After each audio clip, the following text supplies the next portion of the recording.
Do not forget my stories, Senua. I am with you still.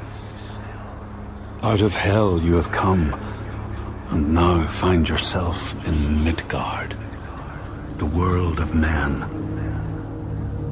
Do not think it any less dangerous for that. Your path has taken you far from home, across the boundless sea, and you must go on to the heart of this place, to the heart of man.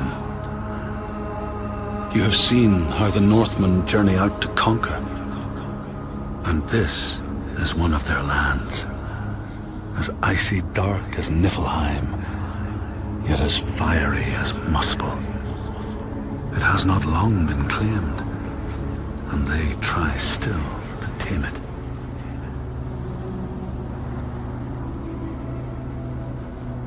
The Skald's verse speaks of a man called Grettir the Strong.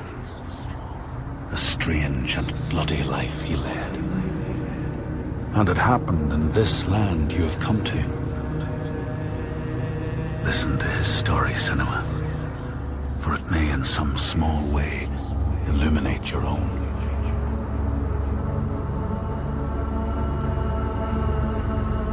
The Skalds say that in Grettir's time, a nearby farm was plagued by hauntings. A shepherd called Glamour was killed by some evil force, found dead in the snow, bloated and black. His body could not be taken to burial, because he was held fast to the ground. So it was left. 3 days after his death, the body was missing.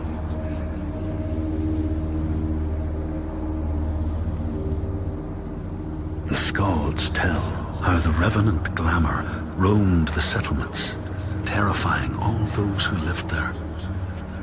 Each one he killed, in turn, rose to walk beside him. Thus, evil begets evil.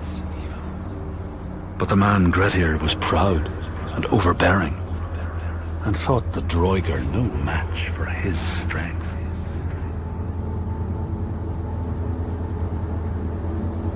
The Skalds say that Grettir fought and killed the Droiger Glamour, but not before Glamour had cursed him.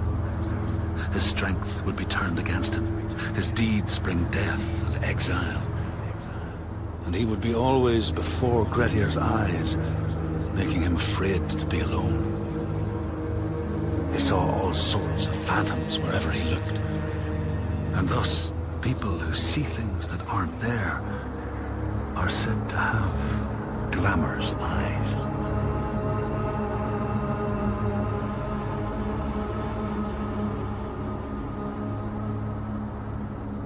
The Skalds tell how in the time of Grettir's kinsman Thorgrim, there was a terrible famine. No crops could be grown, and the fish fled the nets. It lasted years, and the people were desperate. There was no respite even in spring, since terrible gales from the north would rise up and set in for weeks. This is a cold and unforgiving land, Senua.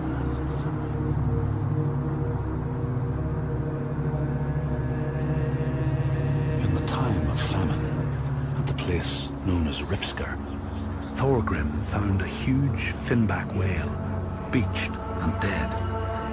His neighbour, Thorfinn, had already found it and was in the process of flensing it. But Thorgrim claimed it as his own. Thorfinn said he would not give it up without a fight. If that's what you want, Thorgrim said, let it be so. And he launched a blow at Thorfinn, cutting off his head in one strike.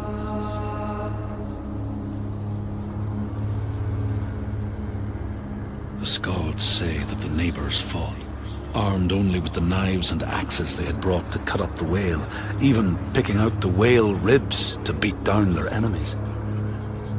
Thorgrim's men had loaded their boats with whale meat, but as they went to leave, one of their opponents struck Thorgrim's brother a fatal blow.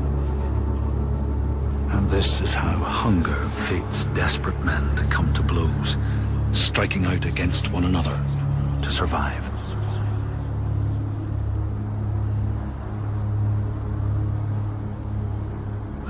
Skalds speak of the time Grettir, traveling with some others, ran into rough weather and docked their boat on an island. They had not brought fire with them, and the merchants complained bitterly. Seeing a great fire blazing on the other side of the strait, Grettir said he would swim over to fetch it. He took off his clothes and struck out across the water, wearing nothing but a cloak.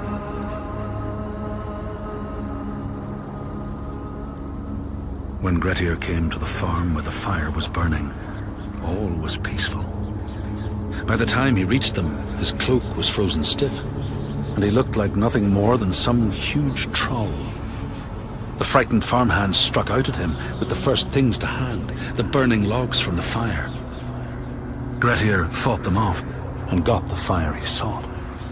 But the sparks from the logs spread fire all over the house, and nobody survived the blaze.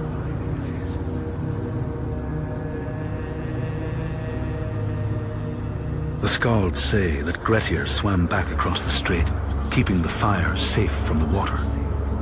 His friends applauded Grettir's bravery, but when word spread about the massacre at the farm, people took against Grettir. Nobody wanted anything to do with him, and when the news reached the Althing in the summer, Grettir was pronounced an outlaw. All doors would hence be shut to him.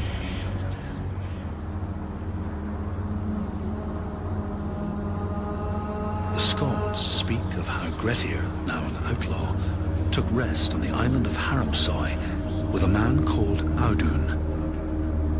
Grettir saw a great yellow glow like a fire rising from the ground. Audun told him it was coming from the burial mound of Kar the Old, who ever since he died had haunted the island, and warned him to stay away.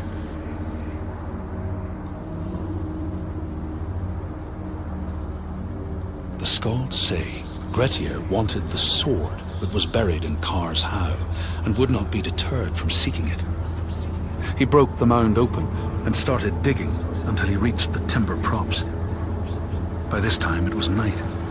Audun warned him again not to continue, but Grettir threw down a rope and went inside the mound. No light penetrated it, and it reeked of death. But he persisted in exploring.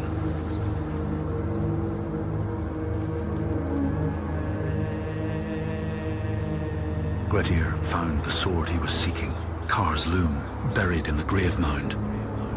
He went to leave, but before he could reach the rope, something grabbed him from behind, and Grettir realized the mound dweller would not let his treasure go.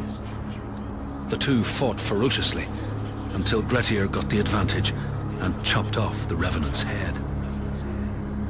But Kar's loom would prove his undoing, fated to be the sword that killed him.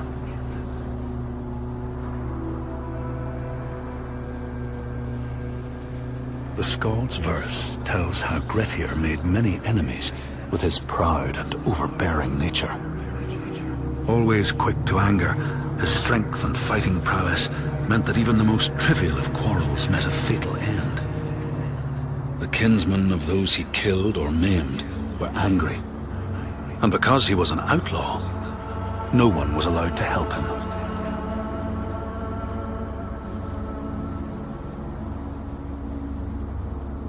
The outlaw Grettir fled to the island of Drangi. His enemies knew he was there, but he was still so strong and fierce, nobody could shift him. Thorbjorn, first among his foe, sent his foster mother to see Grettir. She was a Seithkona and very wily. She enchanted a tree branch and sent it to wash up on Drangi. Grettir tried to cut it up for firewood, but his axe flew back and struck him in the leg. The wound blackened and festered, and Grettir feared his time was close.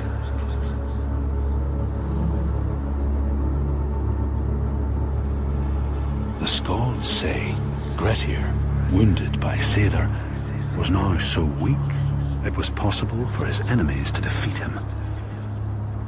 Under cover of night, Thorbjorn and his men attacked his shelter.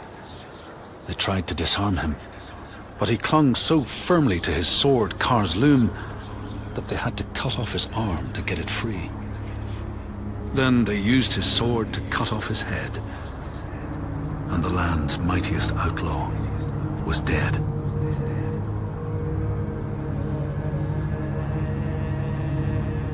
As the Droigar glamour had predicted, all Gretir's brave and fine deeds brought him misery. So fate makes prisoners of us all. But it was Gretir's nature that made him fight the Droigar, and Gretir's nature that led to blood feud and exile. So what is truly our prison, Senua? Is our path ordained, and we powerless to change it? Or do we blame uncertain powers for what we ourselves ordain?